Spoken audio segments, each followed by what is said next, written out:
Apabila aku telah pergi ke situ dan telah menyediakan tempat bagimu, aku akan datang kembali dan membawa kamu ke tempatku.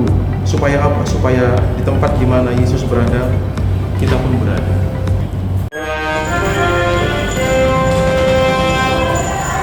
Hari ke-6 sekolah. Halo, pagi. Halo, pagi. Pagi. Halo, Evan, pagi. Pagi, Gaby. Hai, pagi. Selamat pagi. Selamat pagi, Mr. Ginting. Semangat di hari ini. Semangat. Permisi.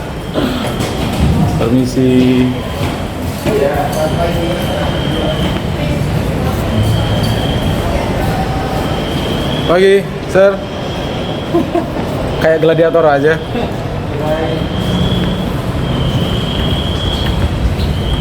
Hup. Thank you, bro. Pagi semua. Pagi, guys. Asik sekali. Baik.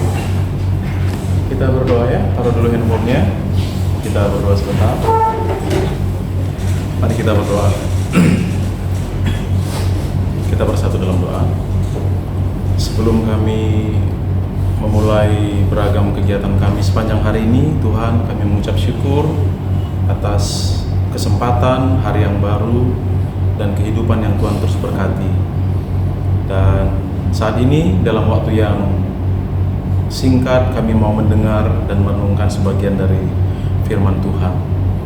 Tolong kami agar kami bisa mengerti firman Tuhan dan kami bisa hidup mempraktikkannya dengan setia.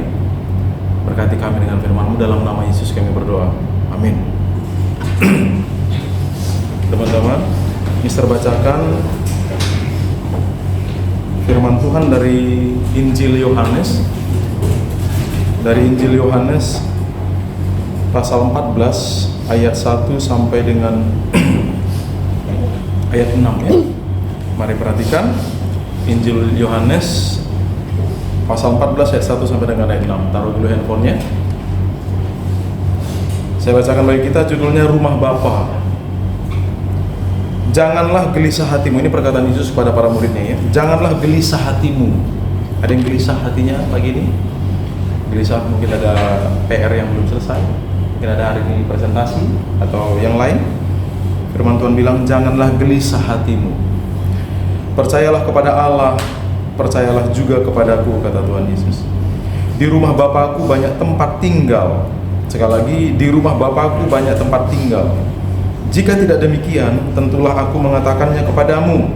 Sebab aku pergi ke situ, ke rumah Bapa itu ya, untuk menyediakan tempat bagimu. Dan apabila aku telah pergi ke situ dan telah menyediakan tempat bagimu, aku akan datang kembali dan membawa kamu ke tempatku, supaya di tempat di mana aku berada, kamu pun berada. Dan kemana aku pergi, kamu tahu jalan ke situ. Kata Thomas kepada Yesus, Tuhan, kami tidak tahu kemana engkau pergi, jadi bagaimana kami tahu jalan ke situ? Kata Yesus kepadanya, akulah jalan dan kebenaran dan hidup. Tidak ada seorang pun yang datang kepada Bapa kalau tidak melalui aku. Teman-teman, ini perkataan penghiburan dari Tuhan Yesus kepada para muridnya, karena Tuhan Yesus melihat kegelisahan dalam hati mereka ya. Menjelang dia kembali ke surga, dia berkata, di rumah Bapakku banyak tempat tinggal. Teman-teman perhatikan, Tuhan Yesus berkata, di rumah Bapa itu banyak tempat tinggal, bukan tempat singgah, tapi tempat tinggal. Bukan tempat untuk untuk sekedar datang dan kemudian pergi, semacam persinggahan, tapi tempat tinggal, berarti tempat menetap. Dan dia pergi ke sana untuk mempersiapkan tempat. Dikatakan ayat 3, dan apabila aku telah pergi ke tempat, apabila aku telah pergi ke situ dan telah menyediakan tempat bagimu, aku akan datang kembali dan membawa kamu ke tempatku. Supaya apa? Supaya di tempat di mana Yesus berada, kita pun berada. Kerinduan Tuhan, semua orang selamat. Bukan hanya orang-orang tertentu, bukan hanya orang Israel, orang Kristen, orang agama tertentu, tidak ya. Kerinduan Tuhan semua orang selamat, hidup dalam kekekalan yang mulia, ya, hidup dalam kekekalan yang mulia, yang damai. Di neraka kekal juga enggak? Kekal juga, tapi itu bukan kekekalan yang mulia, kekekalan yang hina. Tuhan mau supaya semua orang bersama-sama dengan Dia kelak bersama dengan Bapa di surga di kemuliaan yang mulia, ya, di kekekalan yang mulia. Namun teman-teman, kita harus paham bahwa untuk mendapatkan sesuatu yang bernilai, ada harga yang harus dibayar. Ada harga yang harus dibayar. Harga yang harus kita bayar untuk bisa layak hidup dalam kekekalan adalah hidup benar. Itu harga yang tidak bisa ditawar. Hidup benar berarti mengikuti perintah Tuhan. Mengikuti perintah Tuhan itu bukan berarti akhirnya kita tidak bisa menikmati hidup, ya. Jadi jangan takut kalau menjadi orang yang mengikuti perintah Tuhan pasti hidupnya sengsara, atau tidak bisa menikmati hidup. Oh, nggak bisa jalan-jalan lagi, nggak bisa menikmati hidup, nggak bisa punya ini punya itu. Bisa, tapi kita tidak bergantung pada apa yang kita miliki, ya. Makanya beberapa kali saya sampaikan kepada teman-teman, jadilah orang hebat, jadilah orang berhasil, jadilah orang sukses, jadilah orang kaya. Tapi kekayaan, keberhasilan kita itu bukan tujuan hidup kita. Semua itu untuk alat atau fasilitas di tangan kita supaya kita efektif melayani Tuhan. Kalau kita kere, kita nggak bisa menjadi berkat. Kalau kita kere, kita nggak bisa melayani. Kalau kita kere, mungkin kita akan menyusahkan, menyulitkan orang lain, ya, bahkan mungkin menjadi benalu. Makanya jadi orang berhasil supaya kita bisa efektif melayani Tuhan. Orang kalau kere, jangankan melayani Tuhan, memikirkan perutnya saja dia sudah kehabisan waktu dan tenaga. Makanya jadilah orang berhasil. Tapi ingat, keberhasilan kita atau apapun kondisi kita haruslah kita gunakan untuk apa? Untuk bisa mencapai kekekalan yang mulia.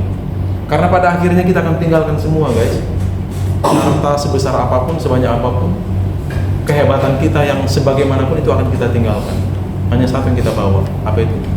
Kasih kepada Tuhan atau ketaatan kepada Tuhan. Ya, maka dari itu hari ini, besok dan seterusnya terus belajar mengasihi Tuhan. Lewat apa? Mengasihi sesama. Lakukan segala sesuatu dengan benar. Kalau tidak penting, ya nggak usah dikerjakan. Kata-kata yang tidak berguna nggak usah diucapkan. Sikap yang tidak menjadi berkat nggak usah dilakukan. Ya, mari kita belajar sama-sama. Seperti Tuhan katakan, supaya di mana aku berada, kamu juga berada. Supaya kita ada bersama dengan Tuhan di kekekalan yang mulia. Nah, untuk mencapai kekekalan yang mulia itu dimulai dari hari ini.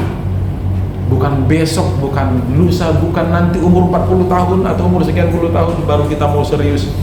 Mulai hari ini, lakukan apapun dengan benar. Ngomong yang benar, berpikir yang benar, bertindak yang benar. Ya, kita berdoa. Tuhan, terima kasih untuk firman Tuhan pagi ini, mengingatkan kami kerinduan Tuhan agar setiap orang menerima keselamatan, hidup yang kekal. Kami percaya Engkau mempersiapkan tempat bagi kami, tempat yang kekal, tempat yang mulia di sorga. Dan kami hari ini diingatkan untuk mempersiapkan diri agar di mana Tuhan ada, kami ada di sana. Tolong kami ya Tuhan, sebab kami tahu menjadi orang benar bukan perkara yang mudah, menjadi orang yang kudus bukan perkara yang mudah untuk kami lakukan. Banyak hal di sekitar kami, bahkan dalam diri kami sendiri, ada potensi untuk memberontak, untuk melawan kehendak Tuhan.